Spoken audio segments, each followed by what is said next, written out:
மீனம் ராசி ரேவதி நட்சத்திர அன்பர்களுக்கு மிக அதிகமான கெடுதல்கள் தரக்கூடிய, பிரச்சனைகள் தரக்கூடிய, துரதிர்ஷ்டம் தரக்கூடிய நட்சத்திரத்தில் முதன்மையானது பரணி.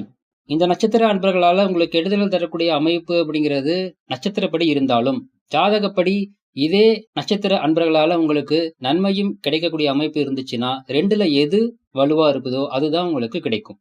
அப்படி தீமைகள் இல்லாமலும் நன்மைகள் இருக்குது அப்படிங்கிற பட்சத்தில் நோ இஸ்யூஸ். ஆனால் தீமைகள் மிக அதிகமாக இருக்குது, நன்மைகள் அப்படிங்கிறது அந்த நட்சத்திர அன்பர்களால் எனக்கு இல்லவே இல்லை அப்படிங்கிற பட்சத்தில் என்ன சார் பண்றது? அதாவது உங்களுடைய பெற்றோர்கள் அல்லது உங்களுடைய பிள்ளைகள் அல்லது உங்களுடைய வாழ்க்கை துணை இந்த அமைப்புல இருந்துட்டாங்க அப்படின்னா என்ன சார் பண்றது? விலகி இருக்கவும் முடியாது. அட் தி சேம் டைம் அவங்க கூட இருக்கும்போது உங்களுக்கு கெடுதல்களும் நடக்கும், நன்மைகள் தடையாகும். வலுவாக நன்மை அதிகரிக்கணும், தீமை குறைக்கணும் அப்படின்னா உங்களுடைய சுய ஜாதகப்படி எந்த கிரகம் வலுவா இருக்குதோ அந்த கிரகம் சார்ந்த வழிபாடு செய்யும் பொழுது நன்மை அப்படிங்கிறது கிடைக்கும். தீமையை அது முழுமையாக கண்ட்ரோல் பண்ணும். வாழ்த்துக்கள்.